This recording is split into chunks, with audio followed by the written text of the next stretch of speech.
Hello everyone and welcome to our podcast. I'm Toon, Chief Investment Officer of Asia Pacific Equities at RHB Asset Management. All of us are now well aware of the outbreak of the COVID-19 pandemic around the world and the negative impact of the COVID-19 has on our economies and the stock markets. However, not all is doom and gloom in the world. For savvy investors, there are diamonds in the rough out there that are just waiting to be discovered during these volatile times. In today's episode, I'll be explaining why we are positive on the recovery of the Chinese economy and how we have positioned our portfolio in China as a result of the COVID-19 situation. If you look at the year-to-date performance of the equity stock markets around the world, you will notice that China, the initial epicenter of the COVID-19 virus, has actually outperformed the rest of the world. Year-to-date, China is down only around 8%, while US is down 14%, Asia is down 16%, and Europe is down 20%. We believe that this shows the resilience of the Chinese stock market despite the global volatility. So why are we positive on China? Firstly, it is due to the rapidly improving COVID-19 situation in China. Although China was the initial epicenter of the COVID-19 virus, but the Chinese government was able to take drastic actions to contain the virus. At its peak, the lockdown in China covered 760 million people across 20 cities, bringing the country's economies to a literal standstill. All aspects of normal life was halted. But fortunately, the systematic, coordinated, and comprehensive response from China ultimately delivered positive results. Currently, China's infection rates have plateaued, while worldwide cases are still increasing at an alarming rate.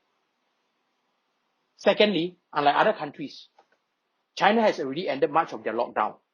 In fact, on 28 March 2020, China lifted its 76-day lockdown on the city of Wuhan, the ground zero for COVID-19.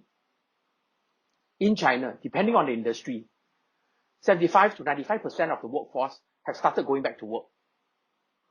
This chart shows that people are starting to return to all the major cities of China from their home provinces post the lockdown being gradually lifted.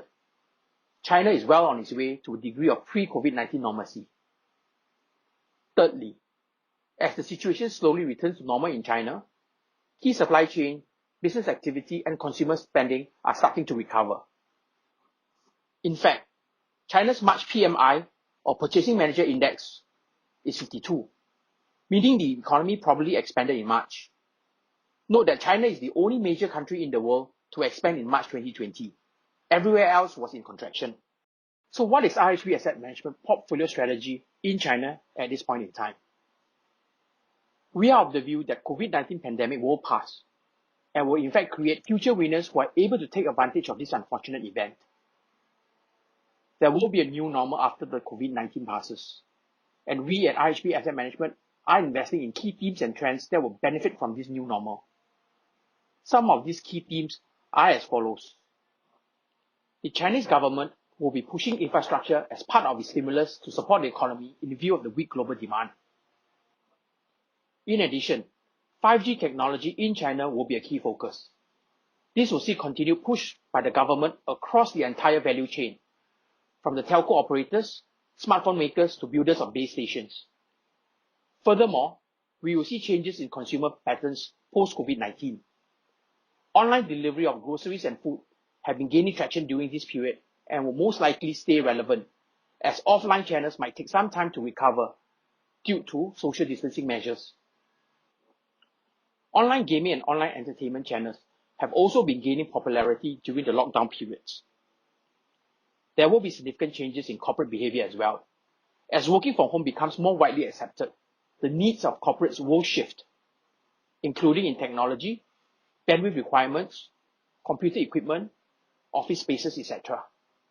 In short, we believe that these are some of the key structural themes that will play out over the medium to long term in China. I hope all the above summarizes why we are optimistic on the prospect of the Chinese economy for 2020. With that, we have come to the end of our podcast.